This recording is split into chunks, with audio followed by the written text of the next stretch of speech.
summer, it's hot, let's make something cute.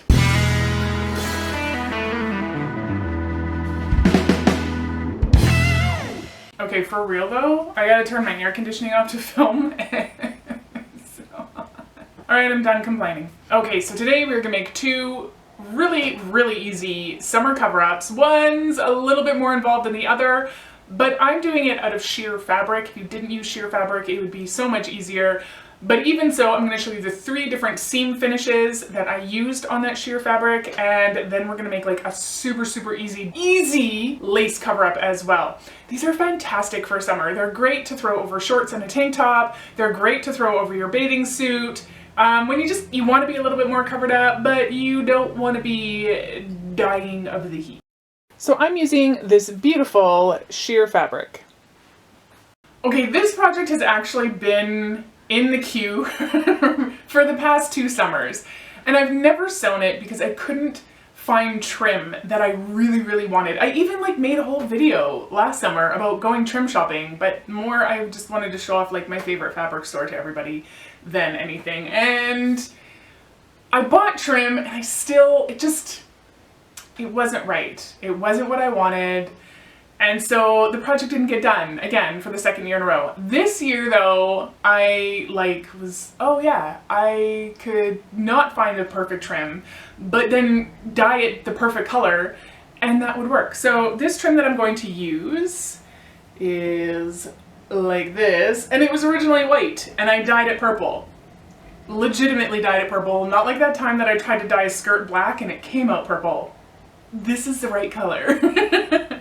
So, armed with the trim that I felt was perfect, I finally decided to go ahead and do this project. So for both of these cover-ups, my pieces of fabric are quite large, and so it's hard for me to get like a full top-down shot to completely show you how I'm folding it.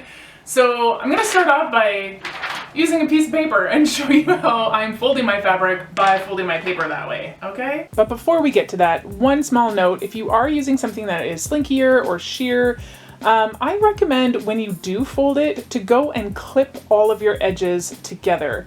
It's really easy for the sort of slippy, slinky fabrics for one of your layers of fabric to sort of dip below the others, and then you go and cut your edges and things don't end up lining up. So it's a little bit of an extra step, takes a bit of time, but I totally think that it's worth it to go and clip all of your edges together.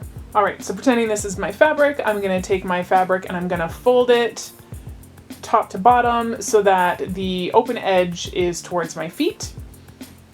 And then, if you really wanted to, you could just do a seam down from your sleeve opening if you wanted it to just be a really squared off sort of robe style. But I want actual sleeves.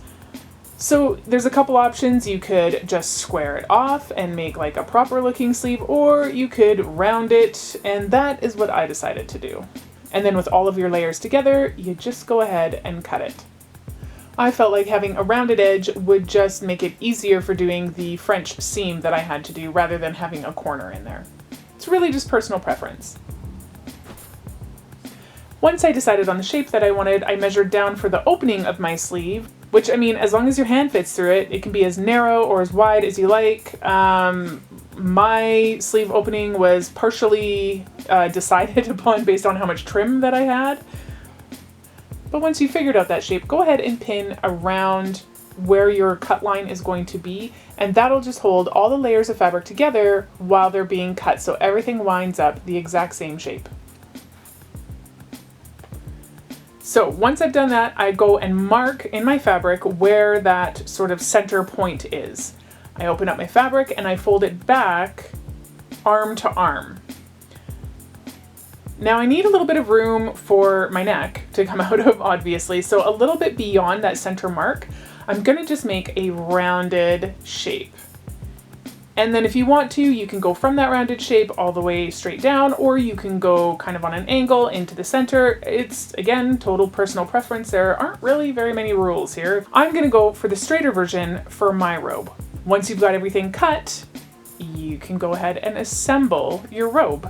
I'm going to do a French seam for these sides because of the kind of fabric that I'm using. So I am lining up the bottoms of my sleeve or the side of my garment with wrong sides together. You heard that right. If you've never done a French seam, it starts with wrong sides together. Once I have that all clipped together, I am going to go ahead and sew down that entire edge. And then I'll do the same thing on the other side. So I have that seam in place. Now I need to go and trim my seam allowance. I'm probably trimming this about 1/8 of an inch away from my seam line.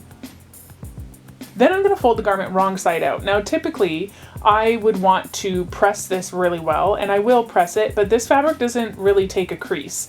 So I'm making sure to fold out that seam so that it's as flat as I can get it by hand, and I'm pinning it really, really well. Because I need this to go through the machine without having my seam roll or sort of pucker inwards, if that makes sense.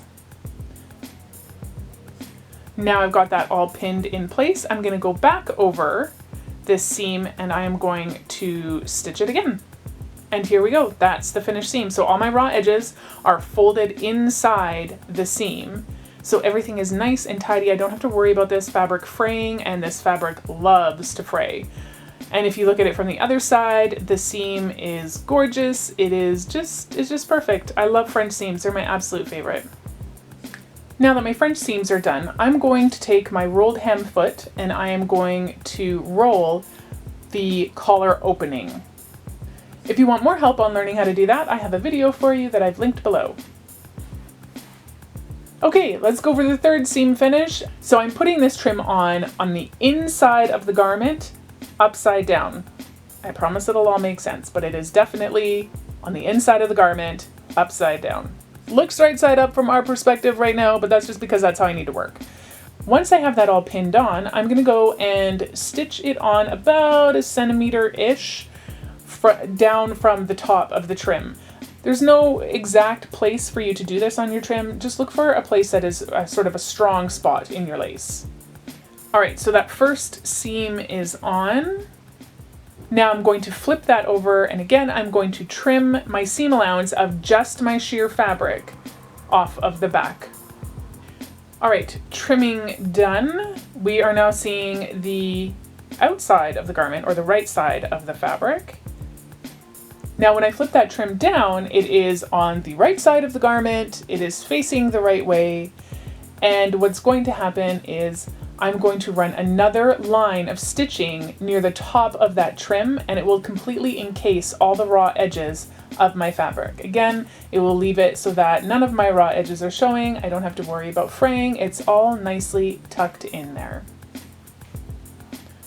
And so this is what the trim looks like at the end. It is nicely finishing my edge, and you can see on the other side there's just 2 rows of stitching. Everything is nice and tidy. So I know the trim might seem a little bit extra, and it is, but I was doing my very best to channel Franny Fisher from Miss Fisher's Murder Mysteries with this one, and I think I nailed it. Although my mom told me that I look like Carol Burnett from Annie. Either one I'll take as a compliment. Now, even though I am sewing with sheer fabric and like I have to do a little bit extra to the seams, this project was still super, super, super fast. I don't know exactly how fast because I did not time myself, and if I'm being honest, I stopped in the middle to go get onion rings. I regret nothing. But it's fast. Like, this is like not even a half a day project, honestly. All right, this next cover up is even easier. It's so easy. Literally, I went to the fabric store and they had these chunks of lace that they were selling by the piece. And so I grabbed one, not fully knowing what I was gonna do with it. Sort of in the back of my head thought a cover up or like a poncho type thing would be kind of cool. But this one is like, it's legit stupid easy. The one thing you need to know in terms of measurement for this is, like, I wanted this to hang off of my shoulder.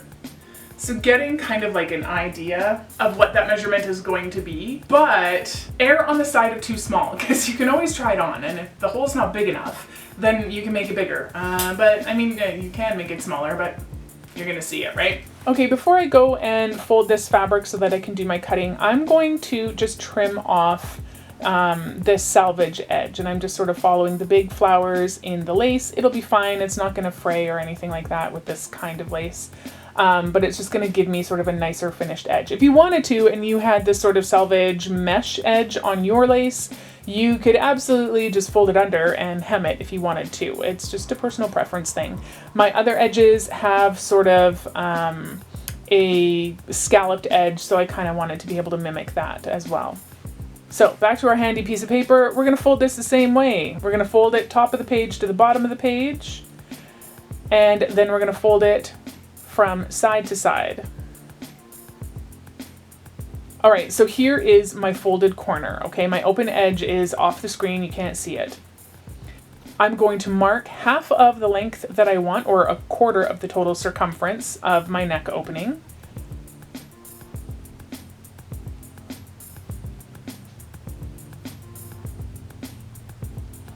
Then taking my scissors, I'm going to just sort of poke that into the lace, and I'm going to cut right on the fold.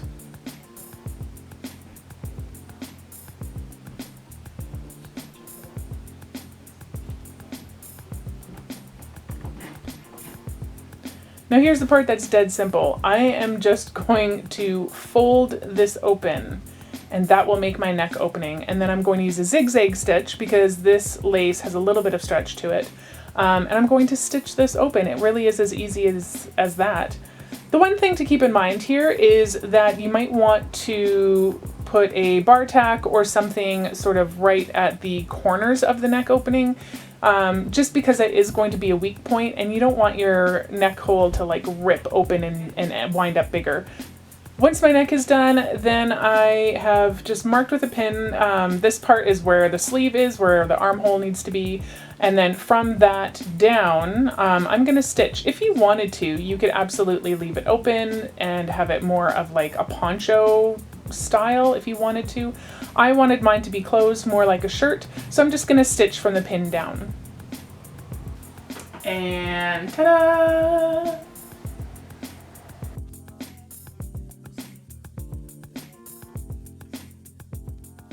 Well, there we go. 2 super easy, super quick, fun summer cover-ups that you can make, that you can add to your wardrobe, that you can just have something that's like a little extra fun, which those are the pieces that are the most fun to tell people that you made yourself, so why not? I hope that you found that inspiring and that you're gonna try. Of the 2, let me know below in the comments which one you would want to try, or that you're going to try, or that you're planning to try. Let me know. All right, I'll see you next time.